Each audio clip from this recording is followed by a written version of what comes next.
Welcome to our lovely future humans and all of those who are self-led, self-sovereign, and therefore emotionally and mentally intelligent. Whether mystic, spiritual, or mindful, you know how to stay accountable with self-regulation skills, and therefore you also know how to center self when you struggle into your own embodied brain and not choose to give any of the charges fuel. And this is also why we don't turn to people who are considered half safe to the community of those who are healing as childhood trauma survivors with someone like Patrick Chan.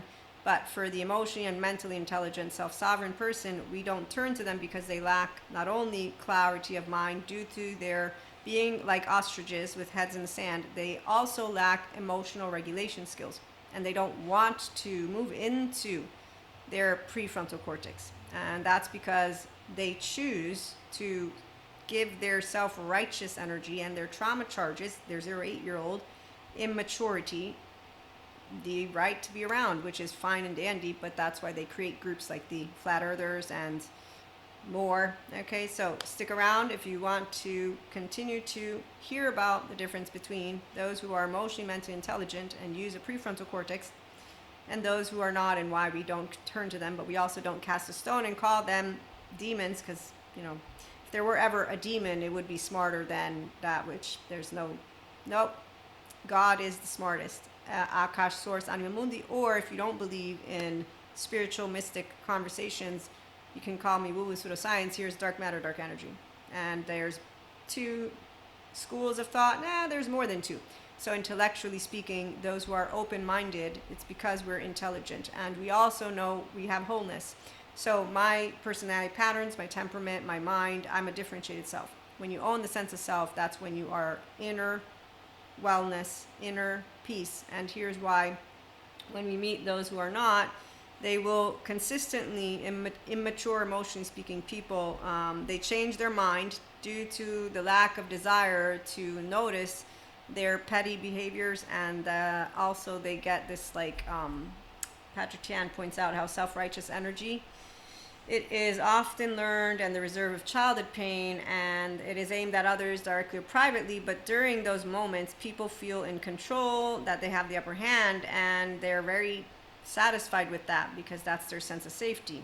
But in those moments, they're lacking intimacy with themselves and another, and they're also lacking that kindness. In fact, when you get angry, certainty of anger brings you to stereotypes, generalization. Okay, so emotionally, mentally intelligent people notice this about anyone, and I want to pause to read to you something Bezel van der Kolk points out in an interview about those who do not have the capacity to understand the difference between regulated self and dysregulated self.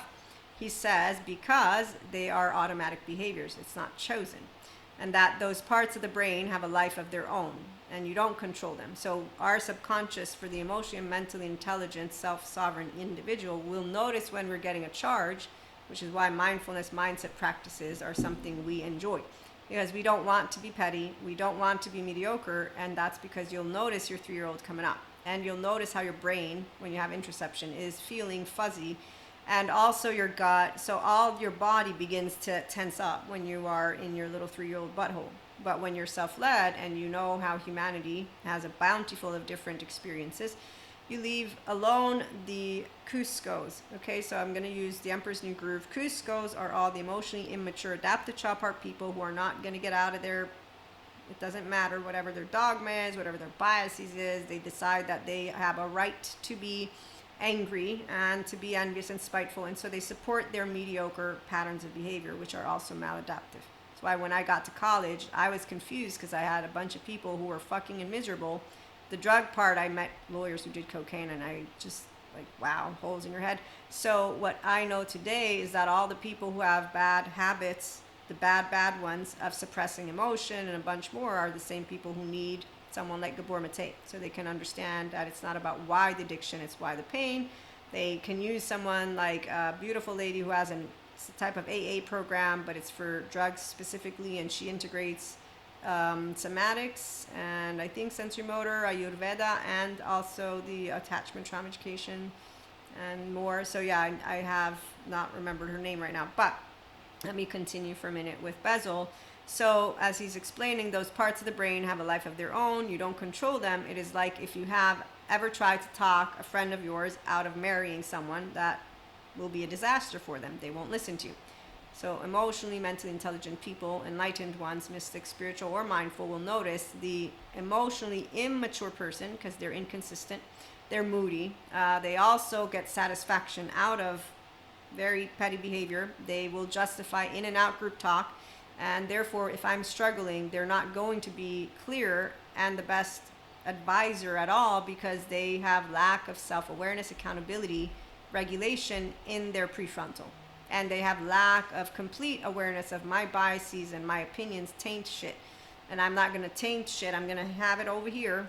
That's what spiritual masters, gurus, yogis, intelligent, intellectually speaking human beings. So again, science, spirituality, any of those who are emotionally, mentally intelligent will notice you don't know everything, and you bringing me a conclusiveness is not what I'm looking for because you just closed out a bunch of other potentials, which makes you blind. While those who stay open, we bring a bunch of different things to the table. It's never close-ended, but that's also because we're cool with the unknown, and that's because of the bilateral vertical overall integration with self-sovereignty. And so a self-led person is what I'm talking about. Will notice those who are not considered to us half safe because we are not helpless, hopeless, or victims of our own body. Our default mode network is downregulated. It's bilateral vertical overall integration of the brain, and you living this restorative embodiment and using mindfulness practices to bring it forth again and again. So with that being said, we know I have a friend and more that I've advised throughout the years, and so I learned how to leave it alone. And from the mystic spiritual perspective, we're all an oversoul who can grow together, yes. But once I've come to talk to you once and then twice and 3 times, and by the 5th time, it's clear that you want to keep on choosing the habits from your fearful 0-8-year-old, because that's where people have comfort zones within their self-righteous energy. It's learned from childhood pain. So it's like a 3-year-old who's very angry, and then, like I said, we don't justify it. We actually are very much the emotionally, mentally intelligent people enjoying to work with anger, work with sadness, work with fear. And so yes, you work because you're creating that resiliency in the equanimity of the calm and centeredness that comes with eventual energy. Discernment is what we appreciate, which comes with a clear-minded brain in the prefrontal. And wise good judgment can only come when you have all of the pieces of the puzzle, not with charges, because charges again will create a bias that is not visible. While I can know what I like and don't like and say, okay, it's not based on what I like and don't like. I'm going to be clear-minded enough to know that I have a bounty full of smart people out there that I can bring together. So we're consistently evolving, expanding the intellectually and the emotionally mature individuals. And we know that those who don't want wellness will not be talked sense to because they're in their safety behavior, which they've chosen because their first 8 years of life brought them to something that they're completely continuing to play out. Pat Ogden points out how non-metabolized trauma plays out in people's lives. And so you don't talk people into or out of intense emotions. Thank you, Bessel van der Kolk. It never works. In fact, it's called effective realism, where people think that their feelings are irrefutable facts.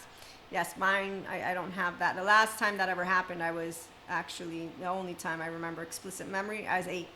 And it was as I'm getting disowned. I actually thought I was disowned, but my mother told me the truth. So that's where my lovely heart is able to understand when people don't understand how their feelings are always affecting them.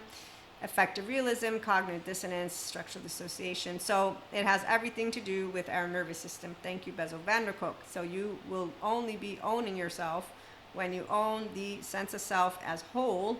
So integrated brain, and you own the nervous system. And as Dr. Amy Pegan points out, there are people who, after years of therapy, will still be working to get into their social engagement nervous system and out of that survival mode, which is a habit, the unhealthy self-soothing patterns. They get unlearned. With that being said, Bessel van der Kolk has a nice book coming out, I think next year. Not sure, but it's gonna be called Come to Your Senses. and it is about how you can overcome trauma by learning to really feel what you feel and know what you know, and coming to a certain new relationship to the creature that you are. And again, people who take themselves seriously, they will do the step of owning their child parts and reparenting, because that's the one way you're going to unlearn all of the unhealthy self-soothing mechanisms. And so once they have earned secure attachment, once they are now aware of their likes and dislikes, and now they're aware of wanting to bring forth emotional, mental intelligence, they continue to mature. So not only do you enjoy reading different types of books, you spot pseudo intellectuals, you spot spiritual bypassers. We're going to have an extended, and it's going to be between points of views and stories, and gonna think about chit-chatting some more about that spiritual influence and ethics. And so here's where, when you are emotionally, mentally intelligent, you're self-sovereign. So when you struggle, again, you don't go to what are considered half-safe people. You spot them. They're like Cusco with Pacha.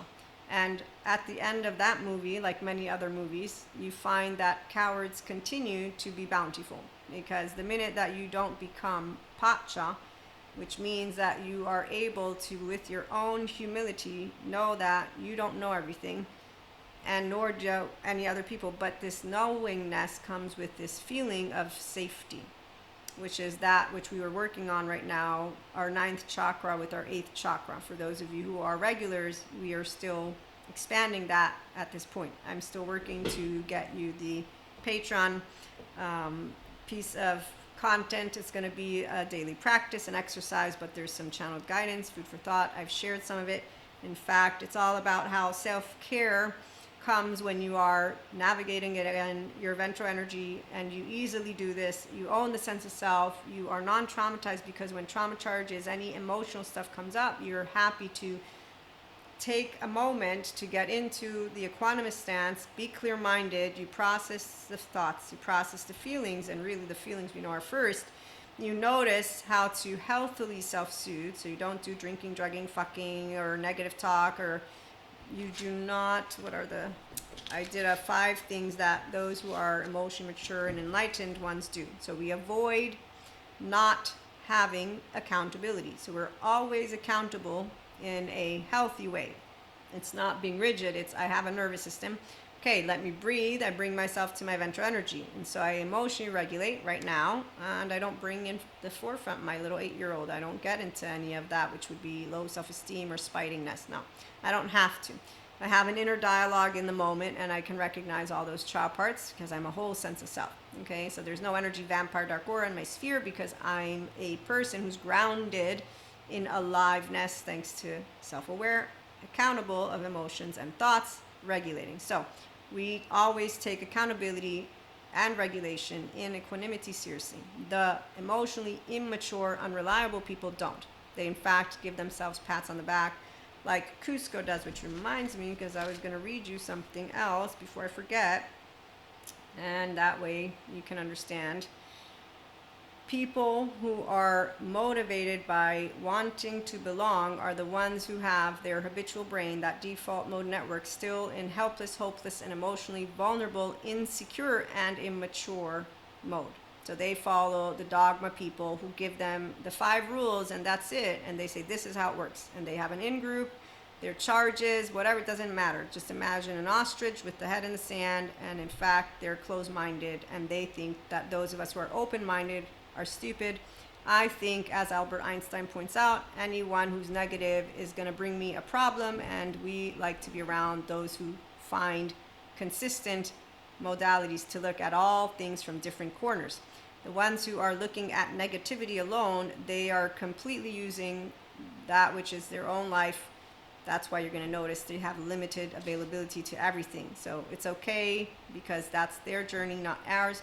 Okay, so they avoid noticing their negative self-talk, their brokenness with humanity. They avoid noticing that they continue to support this low frequency that leads their brain, by the way, because when you begin to get angry, your brain begins to get dumbed down as you're using that 3-year-old is what I call it, but it's that brain stem, and I don't take notes because Maria fucks it up and forgets all the neuroscience, very in-depth verbiage, but that's where Robert Sapolsky points out we've all been determined. I haven't read it yet, but I know where he's going with it because I know how the brain works. and how instinct works, and how a person who justifies their own I'm right, you're already blind. So I'm not gonna come to you because you're blind to the fact that your ego just took over in a way that it can't know everything. So you're not humble, you're not smart, and you are blind to the fact that you have a charge that is not a certainty. So smart people know that there's a way that we have to know. Everyone has their area of expertise. So for example, I'll know who are experts and how they handle themselves, and then I'll watch as the peers get together. And with that being said, I'll be able to really come to conclusion, and I won't disregard that I'm not the expert in their field, but I know what to look for. So they avoid, again, giving only negativity, only their dogma, the enlightened ones, and those who are mentally and emotionally intelligent, and those are the intellectuals. Pseudo-intellectuals, they sell to you their dogma, however words you want to use, and that's great and dandy because every group is going to want to do something. But 3, procrastinating. In fact, the people who procrastinate taking themselves to get their nervous system in their ventral vagal state, we don't procrastinate any of our inner well-being. I personally, when I was going through the panic attacks, I knew of my light body, rainbow body as a mystic expansion. I also know about now the sciences of how a C-section can affect a child and being in an incubator, and so it all makes sense. The freeze response charges come up. So all our child parts, we all have them. That's a very basic. So my body, like every other body, heals itself. Is why we're all in it together. Then 4, we do not engage in inconsistencies. So we avoid being inconsistent with ourselves and with others, and we are not going to lack motivation. So we look at how we're feeling, and it's not a job, so it doesn't feel hard here. It's something that is healthy because you're navigating again from the ventral vagal state. So it's very important for me to repeat myself. It's not the words that I'm using. Not body is what you're going to know, the somatic narrative. So when life is easy, it's because you're living in a body that can breathe easy at night. That's because I'm self-led and I'm a self-sovereign, okay? So I'm not helpless or hopeless or in any kind of emotionally vulnerable spot when life hits me.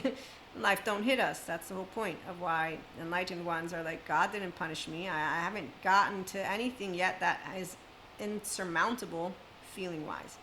And so when you get angry or sad or you get afraid, the panic attacks, you don't think I'm getting punished, there's some demon coming in. You don't have a shadow or something to blame.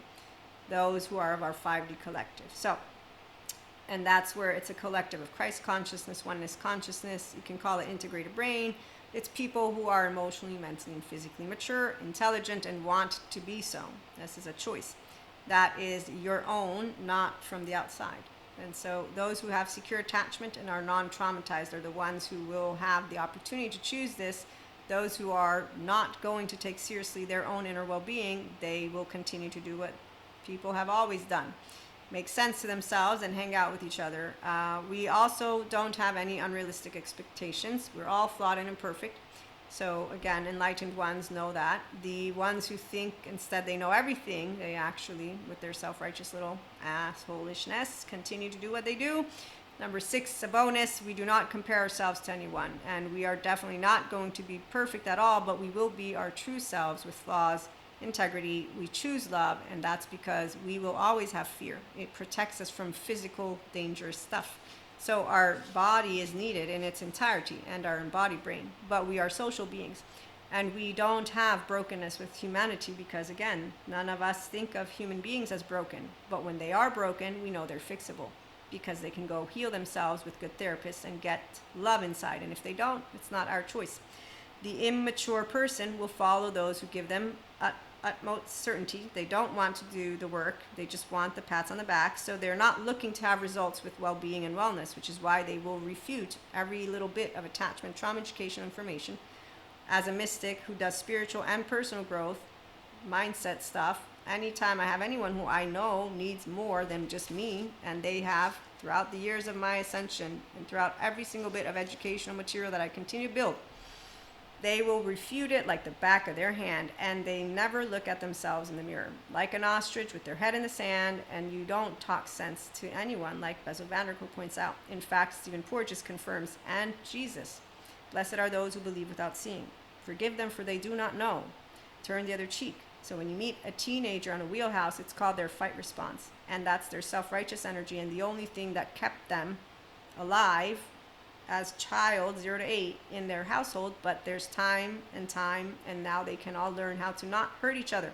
So when I see grown-ups doing unto each other what was done unto them, I don't look and say, wow, they know what they're doing. I just leave it alone. So when you're struggling, you don't go to those who don't notice their own implicit, explicit biases, their charges, and don't notice themselves and their immaturity, and then don't notice how to bring clarity to their mind. Because your mind, again, your brain will be saturated with cortisol if you begin to get in your feels. You're going to use stereotypes, and you're going to use very generalized conversations. You're going to be a reductive brain in that moment.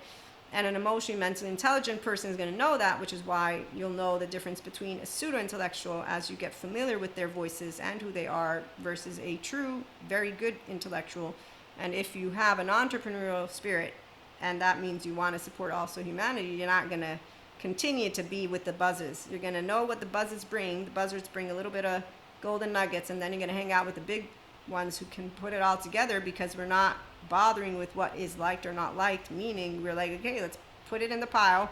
We have the whole view. Now we're going to see what works. And we're not philosophizers, by the way. So, and at the same time, we also know that we don't have to, like, that no one needs saving. This is for another conversation. The savior complex people, the spiritual bypassers. We'll do that one in our next episode, maybe a little bit. But in the meantime, as we conclude, the people who don't want wellness, so they're not looking to have results, they're not looking for well-being, self-empowerment, or self-sovereignty. What they're looking for is to have support, validation, and pats on the back of their emotional, subconscious 0 to 8-year-olds. So they are attracted to each other. And if instead they're serious about life, then they will notice that they're actually coming with an in-group, and that they're just pushing one side versus looking at all sides, okay? And when they instead don't want to do the work, they'll become, just what you're seeing out there, divisive. And like Cusco does, they continue to simply play a part. And they, like the flat earthers, will just come together and think they know everything, and that they're smarter than the average bear, and we won't be doing much about it because there's no need. We accept, respect, and love all equally. God, Akash, Source, has everything taken care of, cosmic karmic balancing, and humanity continues to evolve and expand, and that's where dark matter, dark energy, we hope sciences can continue to bring to us, saving ourselves from the stars. And the ones who don't want to believe in anything, again, the rabbit hole. So grounded in reality people, we know that any of our cherishable beliefs can be falsifiable. We do not actually have any beef with different subject matters, spirituality, sciences, humanity. It all comes together because we're our own authority, because we're our own differentiated self. All of our child parts are ours. And that's when you're a self-led, sovereign human being. Whether you call yourself enlightened or not, doesn't matter. Spiritual masters, yogis, experts, healthy self-worth, integrated brain people, no common sense is how I'm going to bring it to you. And they know feelings. And they know that we all are afraid. And so, yes, we all will make mistakes. And we all can be vulnerable. But we're not going to pretend. And we're not going to perform. And life isn't hard. Life is with a bunch of unknowns, uncertainties, unwanteds, unexpecteds that people then have to work with. Emotions, anger, sadness, fear. And a hug will help. And so will doing things that will bring forth an expanded perspective, decentralizing, and the self. Thank you, Patrick McNamara, as our human species has consistently evolved that way, versus those who will stay in Plato's cave from the Plato book or whatever Socrates book, of where they're just looking at, figures. And that's exactly what adaptive child part people who are non-bilaterally integrated are. That's why I said ostriches with their heads in the sand, but they're all going to come together. And they will not be talked sense to, like the flat earthers and like people who don't take their children to hospitals, because that's exactly why. Again, grounded in reality means that any of your cherishable beliefs can be falsifiable. You don't go and get into fights about it. You actually emotionally, mentally, intellectually like to engage in conversations. And then as real grown-ups do, we know that every day we keep doing what we can to make it into, let's make the world a better place for you and for me and the entire human race. And that's what we continue doing. So, love. It always will come through, and fear will too. And well, we'll be back with more. In the meantime, thanks for stopping by.